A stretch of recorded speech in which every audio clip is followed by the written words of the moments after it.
O si Troy, handang mataba, basta ikaw lupa. Okay na. Hindi. Handang madapa. Ako si Troy, handang madapa, basta ikaw lupa.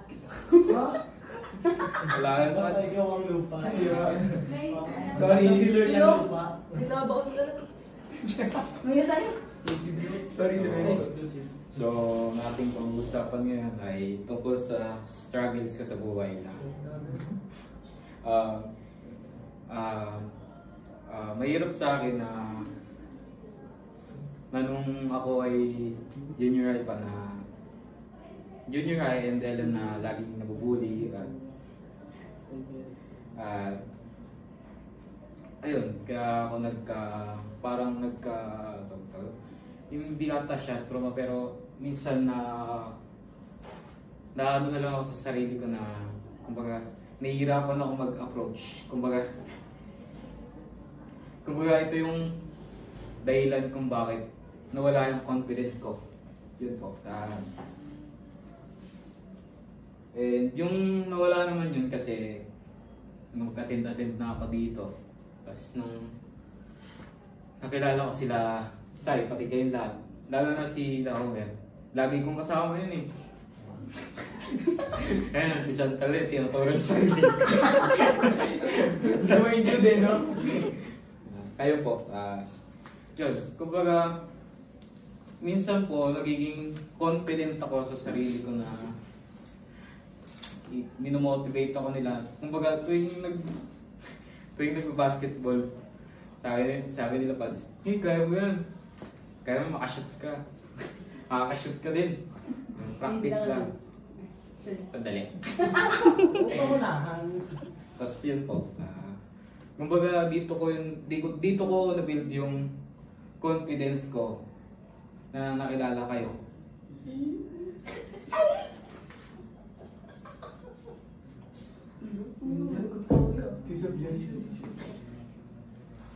And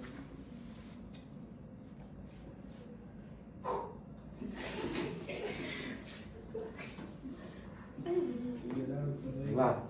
Nawala yung confidence ko sa sarili ko na kahit mag-recite, naiiyak ako dahil natatakot ako na ma-judge, ganun. Tapos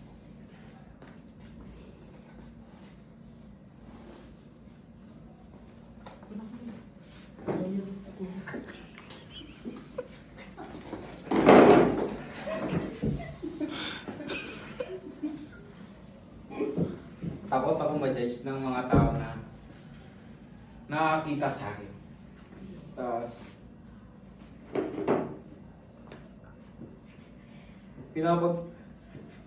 pinapatuloy ko pa din na maging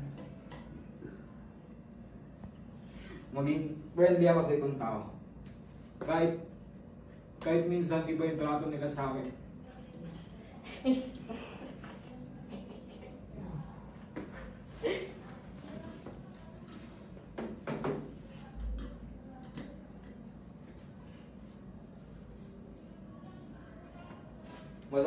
Masakit sa akin yun dahil minsan kasi trato nila inaasar ako, gano'n. Tapos yun.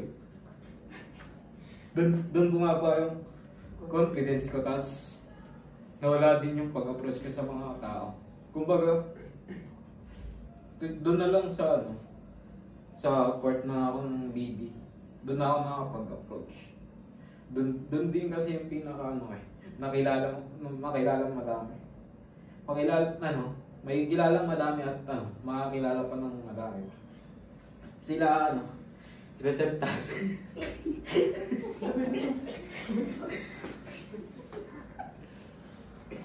Sila Chantal, yung kuya niya, si Adonis, yung Jerry, Justin, Jamil. O yun! Sila yung latas si Ate Jope. Ay, Pats. Lahat po. Lahat po na nandun. Si Troy din. Sarili ko.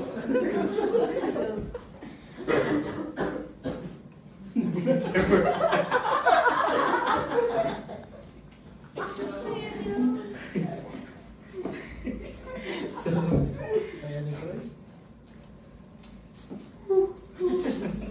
So, yun.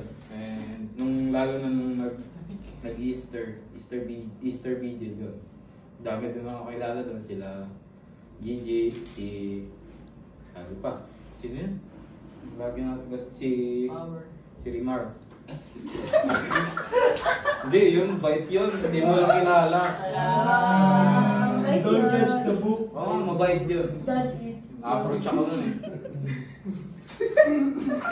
Na-approach ka nun eh. Na-approach niya ako. Kasi, yun.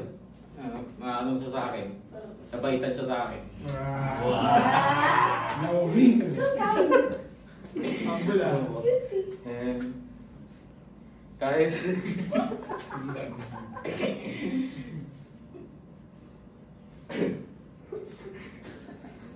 kahit na gano'n, handa pa din akong makinig sa mga salita rin. Tapos, yung nakatatak sa akin na Bible verse na Luke 6, verse 37. Do not judge and you will not be judged. Do not condemn and you will not be condemned. Forgive and you will be forgiven. Yun po. Ito yung tumatak ba? Doon tumatak yung mismong loob ko na kahit ginajudge na ng ibang tao yung katulad ko, hindi pa rin ako mag-judge ng iba. And about dun sa mga problems na iniinda ko na hindi ko na sinasabi sa ibang tao, na meron naman talaga akong problema. Hindi ko lang pinapahalata itong problema. Kung ito ay dinadaan ko na lang sa paglalaro, sa basketball, kahit sablay yung mga shots, yung 3 points ko, okay lang. Basta dyan sila pads na sa akin, gumagabay sa akin na kaya mo yan. Yes. Yes. Tapos pag ML ko, kahit stress na pero nawawala din yung yung mga Hindi ka may stress sila sa Roblox. Ano lang. Your Garden. Kahit mga kahit mga teacher, naglalaro na rin nun eh. Yun. And nag-basketball and ML ako dahil pag nararanasan ko yung ganun is iba na yung tumatatak sa isip ko na kumbaga wala nang sa akin. Kumbaga tatanggal lahat. Kumbaga yung emotion ko nagiging masaya na nakakalaro sila ganun. Kahit na sa ML, nakakalaro yung ibang tao na hindi ko kilala. Yun. Tapos, nung 2023 ba yun? 2024. Yung madami nang nito sa tuwing may sharing. Ito din yung kasi sa akin eh. Kumbaga ito yung pinakaunang-una kong attend sa BD.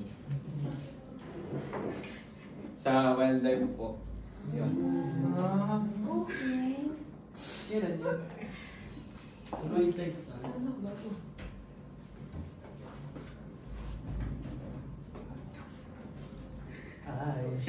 Alam po. Yun.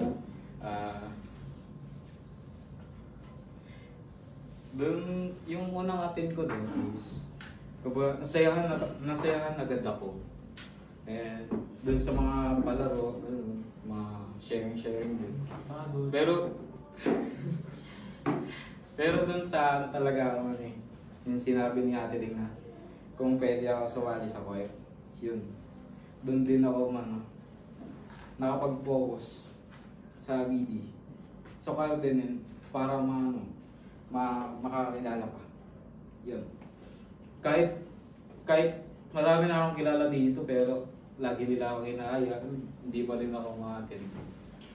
Kasi feel ko, it is not the time pa na umattend ako. Kumbaga, wala pa ako sa point na ready na. yun. Ready na umatin. Ready na makapag-share ng problema. Kahit na mahirap mag-share. Lagi ako nauna eh. Plus,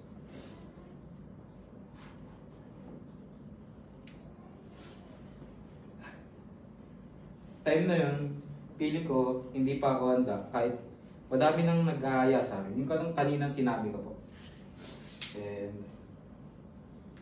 And nung nag-wildlife, ninaya ako ni Kuya, nila Kuya L1, tas dinamay ko na rin sa Raven nun.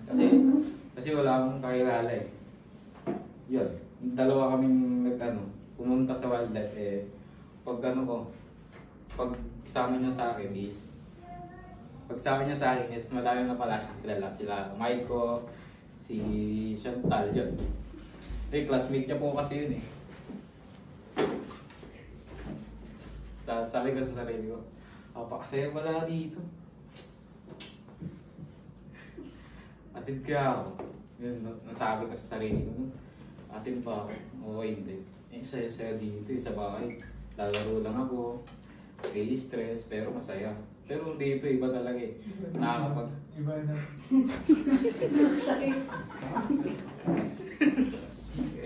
Iba dito na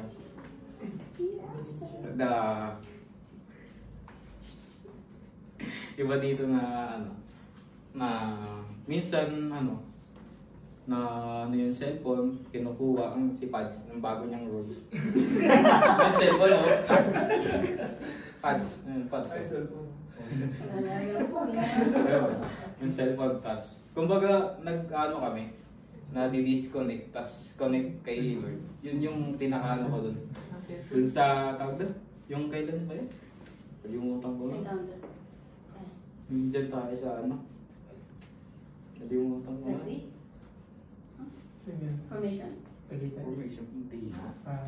Kalimutan ka pero Bata. doon po. Yung sa ni Pads. Na kami dyan. Ano tawag doon? 8 to 12. Formation nga. Formation. Sige po. Yun, kung umatid ako doon ako na-struck na kahit walang cellphone, pwede ka pa rin kumonect doon kay Lord na walang cellphone yun. Kumbaga, yung iba sinasabi nila na distraction yung phone. Distraction yung phone, pero sa iba kasi eh. Yo! Sa iba, pero sa akin pa di siya distraction. Kumbaga nandun pa din po yung yung paniniwala mo kay God na kahit magdamag ka na mag-cellphone, patuloy ka pa din nanampalataya kay God eh. Si Chantal, patuloy pa din pumunta dito. Kahit nagsa-cellphone. Hindi ka matiway eh. Special mention ah. Siyempre. Hindi mo. Tapos yun.